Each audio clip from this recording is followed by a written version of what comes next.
In this interview, I talked to my friend Alex Cooper over at WP Eagle. It's super interesting to get the background on how Alex got started with his YouTube channel, and I found out something that I didn't know. He sold an agency way back in the day. So we go kind of deep on that and then talk about his goals for WP Eagle in the upcoming year. Let's get to the interview right now. All right, Alex, good to have you on. Welcome. And how are you doing today? I'm good, thanks. Thanks for having me on. A lot of my people that are on my channel are very familiar with your stuff, and we kind of share subscribers, I think. So it was about time that I came onto your channel and invaded one of your videos. Awesome. Yeah, really glad to have you on. And everyone, if you haven't checked out Alex's channel, I'll put links so you can check it out. But tons of great information on Amazon affiliate marketing in general, WordPress, and it's WP Eagle, right? So what else do you cover over there, Alex? Well, the channel started off as a WordPress channel. It was WordPress focused. So you will find lots of videos on doing stuff with WordPress. You know, could be full length tutorials on how to create sites, e-commerce sites, blog sites, affiliate marketing sites. But also if you want to do something specific to your site, you know, maybe add some social media icons, you know, or do some SEO optimization, add a map, add a form, all those kind of things, you'll find videos on there. So yeah, it started being very WordPress focused, but I'm an affiliate marketer and I've created affiliate marketing sites. So the channel then kind of went into that and how to use WordPress, create some really good affiliate marketing sites. Awesome. This is going to be sort of a general interview, and this is a great sort of segue. So how did you end up creating such a channel? Like, what's your professional background? And you sound like a bit of a developer, but maybe I'm wrong. Yeah, okay. I'm a bit of a developer. I wouldn't say I'm a real developer. I've never been professionally trained or anything like that. I figured a lot of stuff out by myself. My background is I won't go back too far, but I originally had an agency and I was helping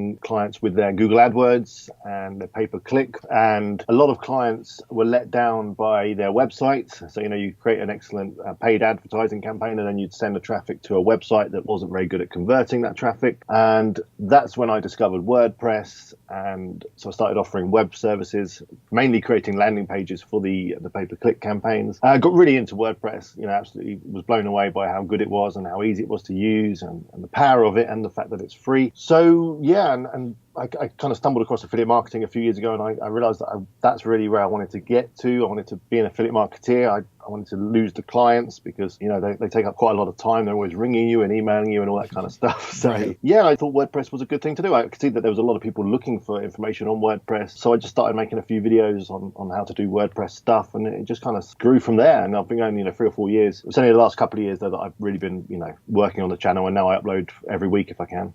Great. That's amazing. So when did you get started with WordPress in general? It would have been 6, 7, maybe 8 years ago when I actually purchased a website for my company, and the web developer recommended WordPress and they built me a site with WordPress. And before then I'd had another site which was kind of like bespoke made, and it was a complete nightmare. And you had to pay the developer every time you wanted something changing. And, you know, if I wanted to add a certain feature, there'd be a lot of money and time involved. Whereas with WordPress, as you know, generally there's already a plugin out there, so you can just, you know, you want to add a feature, you want to add a form, that's fine, just go and get a form plugin. You want to add social media, get a social media plugin. So yeah, that's when I really got into WordPress, when I purchased a WordPress site off a developer. Gotcha. Now, you mentioned you had an agency before that, and I know we are going back further, but I'm just personally interested. So how did you form the agency? Like, what skills did you have to do it? How many people did you have working for you? Yeah, interestingly, a long time ago, my very first company, when I set out as, you know, self-employed, working for myself, I was doing Wi-Fi. This was when Wi-Fi was quite new, so that gives you an idea of how long ago it was. So this was when laptops, they didn't really have Wi-Fi, and yeah, it was a new thing. And in order to have Wi-Fi, you had to put a card in the side of your laptop and put a router in, and you know, all that kind of stuff. So I had a company where I was offering that service, where I was helping people get onto Wi-Fi. And I was out networking one morning at a BNI meeting. I don't know if you've ever heard of BNI, which are these breakfast meetings. They're all around the world, and you meet people at 7 o'clock in the morning. It's very early, and you meet business contacts anyway. And I met this guy there, and he said, "Have you heard of Google AdWords? I do Google AdWords." And I said, "No, but I'm interested. I need some more Wi-Fi clients. Do you want to come and help me?" And he set up an AdWords campaign, and before long, you know, in a very short space of time, I was getting new clients, and it just blew my mind that you could, you know, put some stuff into AdWords, set a budget, and then you'd start getting clients. And this was back again, you know, when AdWords was actually quite easy. Right. And that was fairly new as well. So, and I was getting sick of the Wi-Fi stuff, because back then the Wi-Fi didn't work very well. So, I'd install Wi-Fi, then I was always getting clients calling me saying, oh, the signal's dropping out, it's really slow, that kind of stuff. But I was just amazed by this AdWords. So I said to Ian, who was the guy at the time, I said, look, I don't want to do the Wi-Fi stuff anymore. This AdWords is great. You do the AdWords and I'll sell it for you. I'll be the salesman. I'll go out and do networking. And that's how it kind of worked. So he did a lot of the work. I did a lot of the networking and the selling. At the same time, learning about AdWords as well. And yeah, we grew from there, and we ended up taking on some very large clients, and we got into doing Google Analytics as well. And so, we were large companies in the UK. We ended up with an office down in London, and we were a Google partner. So I got to go to Mountain View and go to Google's office and all that kind of stuff. It was all good fun. And yeah, it was good times. And then ultimately I took on an investor for the company, and in hindsight wasn't a good move. Okay. And me and the investor didn't get on particularly well, and he ended up buying me out, and I kind of walked away, and then the company folded after 6 months, and that was the end of that. Wow, you were the glue holding it all together, man. That's kind of... Well, it's very strange because I don't know if you've ever experienced investors and that kind of thing, but we had a company that was working really well, and we had loads of good clients. There was about 6 or 7 of us, and they were all just subcontractors. We were just kind of working very loosely. We'd meet up in coffee shops. We had a members club down in London where we met as well, and we met clients, and clients were fine with that. And the investor came in, and he wanted to start changing everything. He wanted to get us a proper office on Regent Street. So, that's the very centre of London. That's the main bit, and the rent was incredibly expensive. And he started saying that you need to come in every day, and that maybe you should put a shirt and a tie on, and it wasn't working. And I didn't understand why an investor would come in and take something that was working and then try and just change everything. And anyway, in hindsight, that it was a good thing, because then I was able to take the money that I got from that and sit down and think about what I wanted to do. And I wanted to be an affiliate marketeer, and that's where I am now. So wow, it was a good thing. But yeah, and I learned a lot and met some great people on the way. Yeah, that's amazing, man. That's really cool. I had no idea. So fast forward some years ahead, you decided to start a YouTube channel. You're sharing these tutorials because you're becoming obsessed and proficient with WordPress, right? So what made you start the channel? Just watching other YouTubers, actually. I was watching, and they weren't doing WordPress or anything. They were PewDiePie and people like that. And there was a guy called Tobuscus, but I can't really talk about him. He had something bad happen to him. But yeah, they were just making videos, and they were making loads of money as well off YouTube. And I thought, wow, I'd love to do YouTube. It looks really fun and just so cool. But I thought, I can't really do a comedy channel or a prank channel, and that's not really my thing, or a gaming channel. I don't think I can really do that. So I just thought, hey, well, I could do tutorial videos. And I hadn't really thought about the affiliate marketing side of things at that point. So I just started doing tutorial, and I thought, I can make loads of money off the AdSense, which in hindsight, any YouTubers will know that that's not actually where the majority of the money comes from.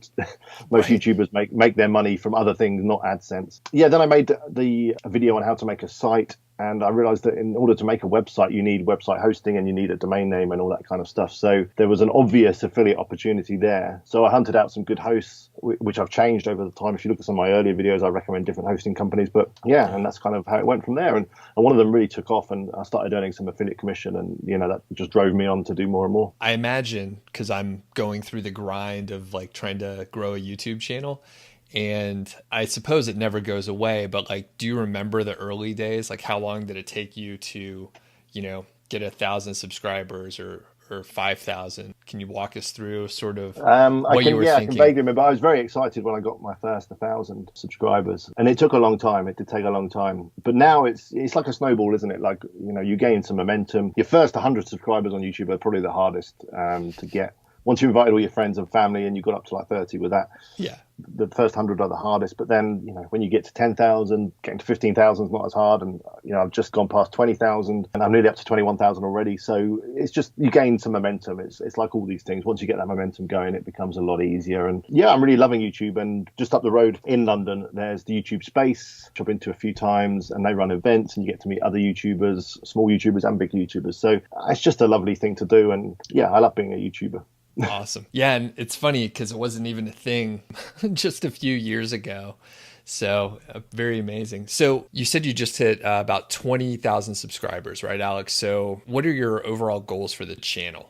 Where are you heading this year? I want to get to 100,000 subscribers. That's a big goal for me, because then I think you get a little plaque from YouTube that you can put on your wall. That'd be very exciting. So yeah, that's a big goal for me to get to 100,000. And I think the end of the year is probably unrealistic, but maybe by the end of next year, I should hopefully be there. We'll see. As I say, it's all very exponential. So, you know, the more you have, the faster you get to the next one. So We'll see. And yeah, I just want to build up my community a bit more. I love doing the live streams. I love the interaction I get from my viewers. I've got like a handful of regular viewers that, you know, I see on every single stream, and they always comment on my videos. And some of the comments that I get from other people around the world, you know, guys in India, Bangladesh, Australia, Russia, all sorts of places where they say they've seen my videos and they've built something, and they've, you know, either making money or they've, you know, learnt a new skill or something like that. You know, that's more satisfying than how many subscribers you've got or how much money you're making, to be honest. When you get one of those emails or comments from someone where you're kind of changing someone's life basically by giving them some free advice. Very cool, man. Thanks, Alex. Really appreciate you coming on the channel. And if people have any questions for you, I'm going to ask them to leave some comments so we could try to do our best to answer those. Maybe do another video in the future if people are interested. So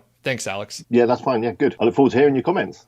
By the way, I'm Doug Cunnington. Have a look at the channel. I talk about Amazon affiliate marketing and productivity. So if you like it, please subscribe.